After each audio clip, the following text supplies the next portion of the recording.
মূর্ছিত হয়ে পড়লেন। ওগো শুনছো?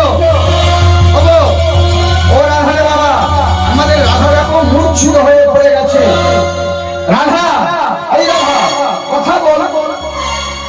চোখে গঙ্গা জল ছিটিয়ে দেওয়ার পরে ওই রাধা উঠে বলছে, মা আমার কি হয়েছে মা? এই রাধা আমরা এখানে থাকবো না।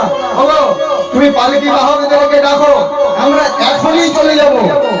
পালকি বাহকদেরকে ডেকে নিয়ে আবার সবাই চলে এসেছে। কোথায়? বনমালী রায় বাহাদুর নিজের রাজ্য বিনোদকে। আচ্ছা মায়েরা, আপনারা ধরুন আমাকে এতক্ষণ ধরে 4 ঘন্টা ধরে দেখছেন, বাড়ি গিয়ে যখন ঘুমাতে যাবেন চোখটা বন্ধ করবেন, একবারও কি আমার মুখের এই যে ছবিটা ভেসে উঠবে না? মুখে ভেসে উঠবে হ্যাঁ আর না? ঘুমাতে গেলে একবার এই মুখটা তো মনে পড়বে। নাকের উপরে একটা তিল ছিল, কপালে একটা তিলক ছিল, গলায় মালা ছিল, ওই কীর্তনিয়ার মুখটা তো মনে পড়বে। তদানুরূপ বৃন্দাবনের নবগ্রামের বাঞ্ছারামকে দেখে রাধারানী মূর্ছিত হয়ে গেছে।